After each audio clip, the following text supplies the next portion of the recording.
gonna find. And I'm gonna kill. Every last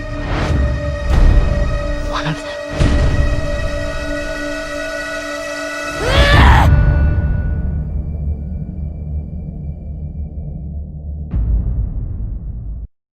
If you've ever had that moment before you buy a video game where you think, would I like this game? Is this the game for me? Because you play a particular genre or you're not sure if you're gonna handle the combat well, this will be the series for you. Anyway guys, I'm Natasha from IGN Southeast Asia, and our first game that we're gonna talk about is The Last of Us Part 2. I'm really excited about this game. Anyways guys, I'll be talking about the game in segments. Call it a review if you would say. And this review will be completely spoiler-free. Anyways, the story starts off pretty weird and then it goes back to normal again because it follows the same pacing and the same vibe and feel as The Last of Us Part 1. Ellie is still Ellie, but you know, this time around Ellie's of course older. And you know, the last time we saw Ellie, she was what, 14, and this game takes place about 5 years later. And you know, one thing about me that I loved about The Last of Us Part 1 is the relationship between her and Joel. So there was a cliffhanger at the end of the game, as we all know, and we don't know what happened between them. And you know, that's got me really worried for the past 7 years. We all know already from the trailers and from the reveal that this is a story of Ellie's revenge. I really enjoyed the storyline. I had a great build-up, a great beginning. I liked the progression, I liked the suspense, the drama, everything is great. And it's really cool that we got to visit some new places in the game, which I will not mention. The thing about the story is that, you know, it starts off great, it goes up and up and up, it's nice, it's just a perfect pacing. And then when you think that the story is gonna end, bam, it's not. We got served more story. It was to the point where I felt like the story was kind of a little bit dragged at the end. I felt like there was one particular bit in the game that it was perfect as an ending. I don't know if it was trying to explain more or if it was trying to give a good closing to the story, but personally I felt the story had already closed. Because it kept going, I just felt so done with the game by then. I just didn't care about the story anymore at that point. Then I just started rambling everyone and just trying to kill everyone fast, because at this point I just wanted the game to end already. Other than that, the story is pretty great. There's a lot of parallels shown in the game. I won't specifically say what, but when you play, you will understand what I'm talking about. Also, there's new types of infected in the game, by the way, and they are scary, so don't say I didn't warn you.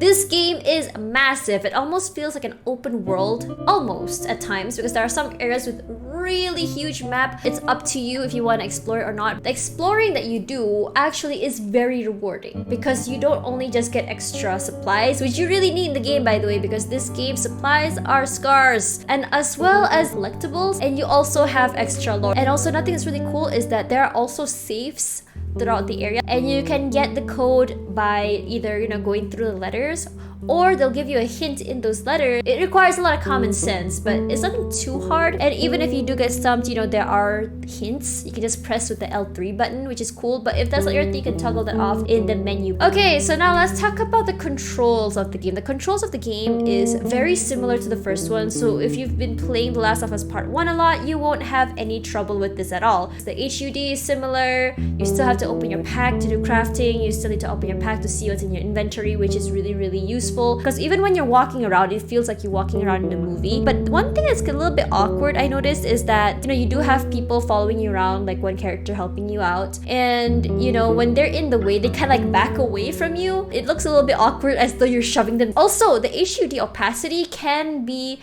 changed according to your preference. So if you like it more apparent on your screen, you can do that, or if you like it more light, then you can do that as well. Also, now let's talk about the combat in this game. So compared to the previous game, The Last of Us Part 2 really beefed up their combat. Before this, you really just relied on your guns mostly for the best kills because melee wasn't as beefed up and strong. So what's really great is that melee combat as well as hand-to-hand combat has been vastly improved. You have your L1 button to dodge. So when you dodge them at the correct time, it looks almost like a fight scene you're watching in a movie. And you can also stun enemies so that their next hit can be a strike. In the game as well, another thing I realized is that there's more explosives. There's more types of, like, you have Molotovs, you have your bombs. I think there's like 2 types of bombs now, and you can upgrade your usual bombs into smoke bombs, which is really cool as well, but it does require the skill, which you can walk around and getting so that you can walk around and get your pills like before. And the skill tree for this game has way more skills as well, which you can unlock when you find pills throughout the game. The graphics in this game is phenomenal. Okay, it maintains the look, feel, and vibe of The Last of Us Part 1, but with beefed up graphics. I don't really know how to explain that, but that is the closest I can get. I love when you're walking up past a very beautiful area, like up the mountain or near a city, you can look far into the horizon, you get to see the whole map. That is always gorgeous, and I love how the rays of sunlight kind of hits your eye. I don't think my words can give it justice. This game has the craziest amount of details I've ever seen. Like, I've talked about this in several other games before, but hair actually looks like hair. Hair behaves like hair should be. There are frizzy hair, there's straight hair, there's soft hair, there's thicker hair. You know, they really put so much effort into that. Zoom up into someone's face, you can see the freckles, you can see the eyelashes, you can see their moles, you can see the speckles in their eye. There are moments in time where someone rolls their eyes or they make a very angry expression. You can actually see the creases in their face where they look really angry, or when they're sad, they tremble in their lip. It's just so crazy how they're able to do that without having that weird uncanny valley look to it. Another thing that I really liked about the game as well is the transition between cinematics to gameplay. There are parts where the cinematics are amped up because that is a key part in the game. They really want to highlight that part.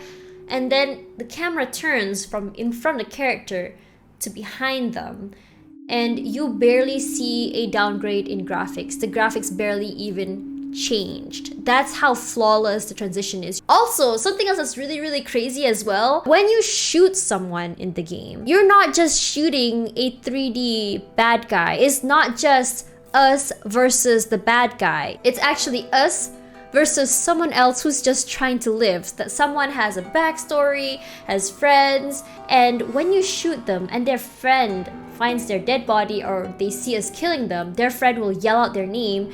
And it's so crazy how they will actually say things like, "You're gonna pay for this," or they'll just call out their name. That kind of caught me off guard, because in most games when they find a dead body, it's always like, "Huh? A dead body? Someone's here, go!" But no, they actually acknowledge that character's existence. When you come to an area where there's like an enemy, right? You can hear them talking in the beginning usually, and they'll be talking about what's happening in their life, or their significant other, or their mom, their dad, their friend, their dog, you know? And I would just sit there, I just listen to their conversations.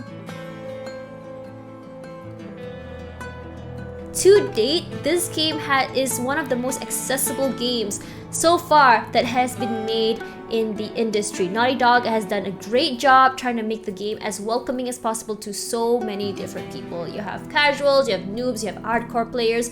Well, you have 4 different difficulties for that, so there's no problem. You want to play story, you want to play easy, you want to play normal, hard, there's all there for you. So while, you know, difficulty is cool and all, the most important part about accessibility I want to talk about is how inclusive they are to the game toward the disabled people. They have over 60 options that you can change in the game, which includes high contrast mode, vibration cues, changing enemies' behaviors, you have text to speech, you have a colorblind option, and so much more. And you can change this to however way you want to make the game more accessible to you. Personally, I found little to no issues with the game, but there is one bug. So if you want to pick up an item in the game, you have to click triangle. So you have to make sure that you angle yourself a particular way, because if not, your character kind of like struggles to get to that area. After like about half a second to a minute, my character manages to align herself and she'll be able to move in again. As mentioned before, the ending was a little meh to me. I just felt like it was too dragged on, but other than that, the game is impeccable, amazing. I spent about 27 hours and 46 minutes in the game, which is quite a lot of time. Anyways guys, that's all from me. I hope this answers your question whether or not The Last of Us Part 2 is the game for you. The game launches on the 19th of this month, which is next week, which means you guys have a lot of time to figure out if you want to pre-order or not. Anyways, I'm Natasha from IGN Southeast Asia signing out, and I'll see you guys in the next one.